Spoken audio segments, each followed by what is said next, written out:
Viewers welcome back on program. So viewers हुण आपां गलबात करांगे व्यूअर्स जिस तरह के संयोग ते विजोग जिहड़े ने भावें अकाल पुरख दी खेड़ है पर अचनचेती मिलाप दी जिहड़ी खुशी है ते विछोड़े दा गम इंसानी दिलचस्पी दा बायस बनदा है। सो इस हफ्ते दियां कुछ इस किस्म दी दो तीन जिहड़ियां खबरां आपां तुहाडे नाल साझीआं करन जा रहे हैं। सो असीं चाहांगे कि तुसीं सानूं इसे तरह बने रहना।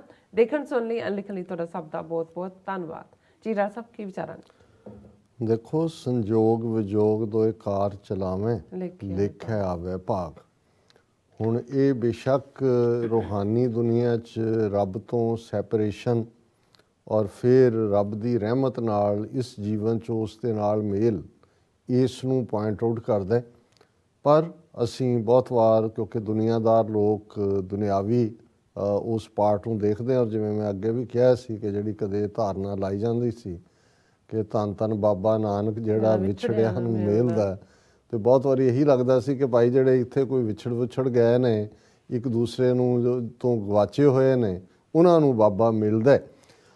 असीं जदों ह्यूमन इंटरस्ट स्टोरीज़ की गल करते हैं और ज़ाहिर है कि जो कुछ वापर रहा है पोलिटिकली भी खौफनाक गल्लां असीं करते हैं, दहशतगर्दी भी चार चफेरे है, कोविड-19 ने जिन्नी पेन जिन्ना दर्द दिता है वो भी कहानियां ने। फिर कोई ना कोई किसी का परिवारक मैंबर कोई तुर जाता है दूसरा उन्होंने नाल भी असी अफसोस करते हैं।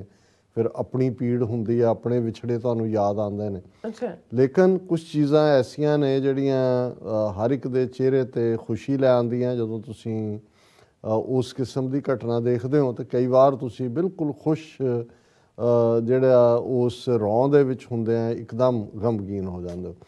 असी इस प्रोग्राम दे विच डिस्कस किया सी कि किवें पंजाबी लहर टीवी चैनल के एफर्ट की बदौलत दो मुसलमान भरा 74 साल तो जिहड़े विछड़े हुए सन, एक पाकिस्तान च एक भारती कब्जे वाले पंजाब च, मुहम्मद सदीक जिहड़े फैसलाबाद लायलपुर च रहिंदे ने, अगों पोते पोतियां दोते दोतियां, और उन्हां दा भरा हबीबक्का सिक्का खान जिहड़ा 47 च अपनी मां नाल अपने भरा तो विछड़ गया है और वो इधरले पंजाब दे विच सी। और क्योंकि लायलपुर च जदों उन्होंने गल की पंजाबी लहर वाले उन्होंने कहा जी कि बई चाहना, उन्होंने कहा जी कि वीर सी साडा, मां जिहड़ी अपने पेकियां दे गई हुई सी और उहदे नाल कदे मुड़ के कोई नहीं मिलाप हो सकिया। हुण वो देखिया उस पिंड वालियां ने उस सारे नूं जिहड़ा वो ट्रैक किया और करतारपुर साहब दे मुकाम दे उत्ते बाबे नानक दे उस पवित्र मुकाम ते दोनों भरावां दी जफ्फी पई, उन्हां दे हंझू वगे और ये खबर ग्लोबल बन गई क्योंकि न्यूज़ एजेंसियां इधर उधर इस किस्म की स्टोरी सी, उन्होंने कोई इग्नोर नहीं सी कर सकदा। हुण उस मुलाकात वेले मुहम्मद सदीक हुण इधरले जिहड़े ने हबीबाका सिक्का खान उन्हें तो विआह ही नहीं सी करवाया, पर मुहम्मद सदीक उन्होंने कहते हैं कि भी मेरा घर बार भी तेरा है, मेरे बच्चे बच्चियां तू आ और आके तू अपने हुण परिवार का हिस्सा बन। लेकिन क्योंकि करतारपुर कॉरीडोर तो जिहड़ा खुलदा है सवेरे जाके शाम नूं वापस आने दी, और इस स्टोरी दी इन्ना इंपैक्ट चार चफेरे होया और अज अगेन ये खबर बनी है और उहदे च Pakistan high commission allows Punjab man to visit brother separated during partition. अज पाकिस्तान के हाई कमीशन ने जिहड़ा सिक्का खान नूं जिहड़ा है वो वीज़ा दे दिता है कि वो जाके लायलपुर अपने भरा मुहम्मद सदीक दे नाल वक्त गुजारे, अपने उन्हां पोते पोतियां दोते दोतियां।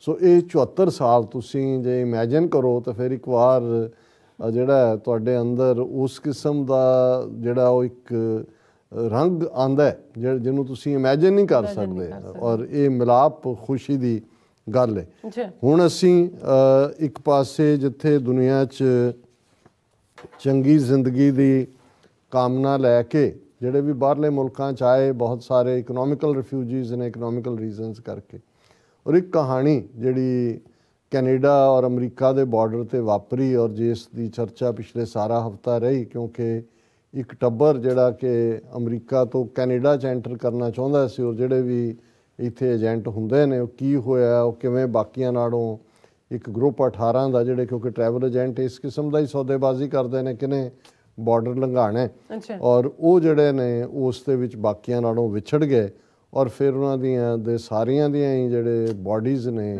ਉਹ ਬਿਲਕੁਲ ਫਰੋਜ਼ਨ ਮਿਲੀਆਂ। ਉਹਨਾਂ ਦੇ ਵਿੱਚ ਜਿਹੜੀ ਉਹਨਾਂ ਦੀ ਹੁਣ ਪਛਾਣ ਹੋਈ ਹੈ, ਇਹ ਜਗਦੀਸ਼ ਪਟੇਲ 39 ਸਾਲਾ, ਹਸਬੈਂਡ ਉਹਨਾਂ ਦੀ ਵਾਈਫ ਵੈਸ਼ਲੀ ਬੈਨ ਪਟੇਲ 37 ਸਾਲ ਦੀ, ਔਰ ਉਹਨਾਂ ਦੇ 2 ਬੱਚੇ, ਵਿਹੰਗੀ 11 ਸਾਲ ਦਾ ਔਰ ਧਾਰਮਿਕ 3 ਸਾਲ ਦੇ। ਹੁਣ ਇਹ ਚਾਰੋਂ ਹੀ ਜਿਹੜੇ ਨੇ ਇਹ ਮਾਰੇ ਗਏ। ਹੁਣ ਇਹਨੂੰ ਤੁਸੀਂ ਇਹ ਇੱਕਦਮ ਟ੍ਰੈਜਿਕ ਸਟੋਰੀ ਹੈ ਕਿ ਵੀ ਇੱਕ ਪਾਸੇ ਨਹੀਂ ਤਾਂ ਬਹੁਤ ਵਾਰੇ ਹੁੰਦਾ ਹੈ ਵੀ ਇਕੱਲਾ ਬੰਦਾ ਬਾਹਰ ਨਿਕਲਦਾ ਹੈ ਰਿਸਕ ਲੈ ਕੇ, ਦੂਜਾ ਫਿਰ ਉਹ ਸੈਟਲ ਹੁੰਦਾ ਹੈ, ਫਿਰ ਉਹ ਹੁਣ ਇਹੀ ਉਹਦਾ ਸੰਸਾਰ ਹੈ ਔਰ ਕਿਵੇਂ ਕਿਵੇਂ ਐਂਡ ਹੁੰਦਾ ਹੈ। ਔਰ ਬਿਲਕੁਲ ਆ ਕੇ ਇੱਥੇ, ਔਰ ਹਾਲਾਂ ਇਹ ਨਹੀਂ ਹੈ ਕਿ ਵੀ ਇਹ ਇਸ ਕਿਸਮ ਦੀ ਪਹਿਲੀ ਘਟਨਾ ਹੋਈ, ਪਰ ਕਿਉਂਕਿ ਜਿਵੇਂ ਇੱਕ ਸਿੱਖ ਬੀਬੀ ਆਪਣੇ ਬੱਚੇ ਨਾਲ ਅਰੀਜ਼ੋਨਾ ਡੈਜ਼ਰਟ ਤੋਂ ਕ੍ਰਾਸ ਕਰ ਰਹੀ ਸੀ ਔਰ ਉਹ ਬੱਚੀ ਪਾਣੀ ਪੀਣ ਦੇ ਲਈ ਗਈ ਔਰ ਫਿਰ ਉਹ ਕੀ ਹੋਇਆ, ਉਹ ਬਾਅਦ 'ਚ ਉਹਦੀ ਡੈੱਡ ਬਾਡੀ ਮਿਲੀ। ਸੋ ਉਹ ਬਹੁਤ ਵੱਡੀ ਸਟੋਰੀ ਬਣੀ ਕਿ ਭਾਈ ਕਿਵੇਂ ਇੱਕ ਜਿਹੜੀ ਹੈ ਮਾਂ ਤੋਂ ਬੱਚੀ ਵਿਛੜ ਕੇ ਔਰ ਕਿਵੇਂ, ਲੇਕਿਨ ਇਹਨੇ ਜਿਹੜਾ ਹਰ ਇੱਕ ਨੂੰ ਟੱਚ ਕੀਤਾ ਹੈ। ਹਾਲਾਂ ਜਦੋਂ ਨਹੀਂ ਵੀ ਪਤਾ ਸੀ ਕਿ ਭਾਈ ਕਿ ਇਹ ਤਾਂ ਸੀ ਕਿ ਕੋਈ ਇੰਡੀਅਨ ਫੈਮਿਲੀ ਹੈ ਔਰ ਹੁਣ ਉਹਨਾਂ ਦੀ ਜਿਹੜੀ ਹੈ ਸ਼ਨਾਖਤ ਹੋਈ ਹੈ।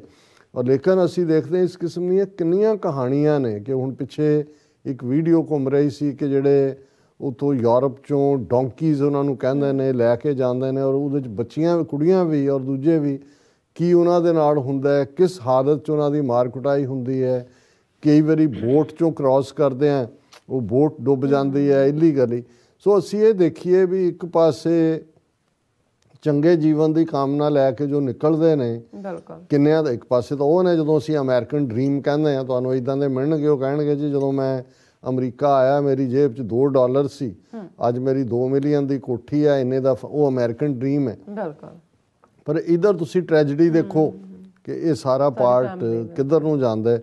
ਔਰ ਹੁਣ ਇਸ ਦੇ ਉੱਤੇ ਹੈ ਕਿ ਜੀ India discussing several ideas with Canada to check illegal migration, ਕਿ ਜੀ ਕੁਛ ਐਸਾ ਬਣੇ। ਨਹੀਂ, ਇਹ ਸ਼ੁਰੂ ਤੋਂ ਲੋਕ ਪਰਦੇਸ ਜਾਂਦੇ ਨੇ, ਲੀਗਲ ਇਲੀਗਲ ਕੋਈ ਵੀ ਤਰੀਕਾ, ਔਰ ਮਕਸਦ ਇਹ ਹੀ ਹੁੰਦਾ ਜੇ ਤੁਹਾਡਾ ਆਪਣਾ ਹੋਮਲੈਂਡ, ਤੁਹਾਡੀ ਆਪਣੀ ਧਰਤੀ ਤੁਹਾਡੀਆਂ ਲੋੜਾਂ ਨੂੰ ਪੂਰੀਆਂ ਕਰ ਰਹੀ ਹੋਏ ਤੇ ਤੁਹਾਨੂੰ ਕਿਤੇ ਹੋਰ ਧੱਕੇ ਖਾਣ ਦੀ ਕੀ ਲੋੜ ਹੈ। ਸੋ ਇਹ ਕੋਈ ਪ੍ਰਦੇਸ਼ ਗਿਆ ਜਦੋਂ ਹੁੰਦਾ ਸੀ ਤੇ ਉਹ ਸਾਰੀਆਂ ਬੋਲੀਆਂ ਵੀ ਪੰਜਾਬ ਦੀਆਂ ਕਿ ਬਾਹਰੀ ਬਰਸੀ ਖੱਟਣ ਗਿਆ ਸੀ, ਖੱਟ ਕੇ ਕੀ ਲਿਆ। ਹੁਣ ਮਤਲਬ ਇਹੀ ਸੀ ਕਿ 12-12 ਸਾਲਾਂ ਬਾਅਦ ਉਹ ਮੁੜਦੇ ਸੀ।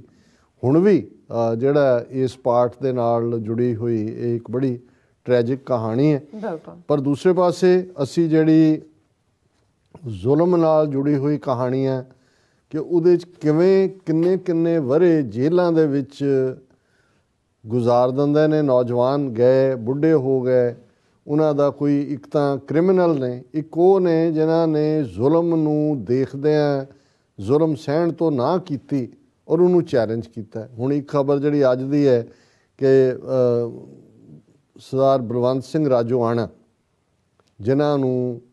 ਜਿਨ੍ਹਾਂ ਦੇ ਪਿਤਾ ਇੱਕੋ ਇੱਕ ਜਿਹੜੇ ਉਹਨਾਂ ਨਾਲ ਮਿਲਣ ਵੀ ਆਉਂਦੇ ਸੀ, ਟੇਕ ਕੇਅਰ ਕਰ, ਉਹਨਾਂ ਦੀ ਡੈਥ ਹੋਈ। 26 ਸਾਲ ਤੋਂ ਰਾਜੋਆਣਾ ਸਾਹਿਬ ਜੇਲ੍ਹ ਦੇ ਵਿੱਚ ਨੇ, ਫਾਂਸੀ ਦੀ ਸਜ਼ਾ ਹੋਈ ਸੀ। ਯਾਦ ਹੋਣਾ ਕਿ ਕਿਵੇਂ ਪੰਜਾਬ ਭਰ ਦੇ ਵਿੱਚ ਕੇਸਰੀ ਰੰਗ ਔਰ ਉਸ ਨੇ ਸਾਰੀ ਕੌਮ ਖਲੋਤੀ ਵੀ ਨਹੀਂ ਦੇਣੀ ਫਾਂਸੀ। ਬਲੈਕ ਵਾਰੰਟ 3 ਵਾਰ ਜਾਰੀ ਹੋਏ, ਉਹ ਕੈਂਸਲ ਕਰਨੀ ਪਈ। ਫਿਰ 2019 ਜਿਵੇਂ ਪ੍ਰੋਫੈਸਰ ਭੁੱਲਰ ਦਾ ਕੇਸ ਹੈ, ਐਵੇਂ ਹੀ ਰਾਜੋਆਣਾ ਦਾ ਕੇਸ ਹੈ ਕਿ ਜੀ ਐਮਨੈਸਟੀ ਦੇ ਦਿੱਤੀ ਗੁਰੂ ਨਾਨਕ ਸਾਹਿਬ ਦੇ 550 ਸਾਲਾਂ 'ਤੇ, ਲੇਕਿਨ ਇਹਦੇ ਬਾਵਜੂਦ ਉਹਨਾਂ ਨੂੰ ਛੱਡਿਆ ਨਹੀਂ ਗਿਆ। ਔਰ 26 ਸਾਲ ਤੋਂ ਜੇਲ੍ਹ 'ਚ ਨੇ। ਉਹਨਾਂ ਦੇ ਪਿਤਾ ਦੀ ਡੈਥ ਹੋਈ ਔਰ ਉਹਨਾਂ ਨੇ ਜਿਹੜੀ ਪਹਿਲਾਂ ਪੈਟੀਸ਼ਨ ਪਾਈ ਆਪਣੇ ਕੋਰਟ 'ਚ ਕਿ ਜੀ ਮੈਨੂੰ ਪੈਰੋਲ ਦਿਓ ਤਾਂ ਕਿ ਮੈਂ ਅਖੀਰਲੀਆਂ ਰਸਮਾਂ 'ਚ ਜਾ ਸਕਾਂ। ਉਹ ਇਨਕਾਰ ਕਰਤੀ ਗਈ ਕਿ ਜੀ ਤੁਹਾਡੇ ਤਾਂ ਜਿਹੜੀ ਹੈ ਉਹ ਹੋ ਹੀ ਨਹੀਂ ਸਕਦੀ।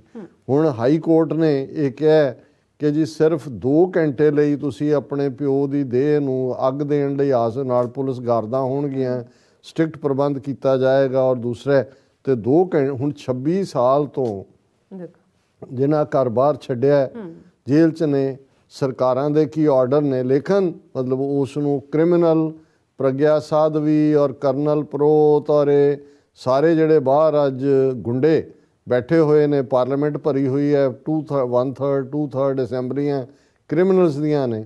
ਔਰ ਬਲਵੰਤ ਸਿੰਘ ਰਾਜੋਆਣਾ ਨੇ ਜੇ ਪਨਿਸ਼ ਕੀਤਾ ਬੇਅੰਤੇ ਨੂੰ ਇਸ ਲਈ ਕਿ ਉਹਨੇ 50,000 ਤੋਂ ਜ਼ਿਆਦਾ ਬੇਗੁਨਾਹ ਜਿਹੜੇ ਨੌਜਵਾਨ ਸਿੱਖ ਨੌਜਵਾਨ ਉਹ ਮਾਰੇ, ਔਰ ਉਹਨੂੰ ਬੇਅੰਤੇ ਦਾ ਐਂਡ ਕਰਕੇ ਉਹਨਾਂ ਨੇ ਅੱਗੋਂ ਉਹਨੂੰ ਪ੍ਰੀਐਂਪਟ ਕੀਤਾ ਹੈ ਕਿ ਹੋਰ ਆਪਣੀ ਬਾਕੀ 2.5 ਸਾਲ ਦੀ ਟਰਮ 'ਚ ਹੋਰ ਨਾ ਮਾਰੇ।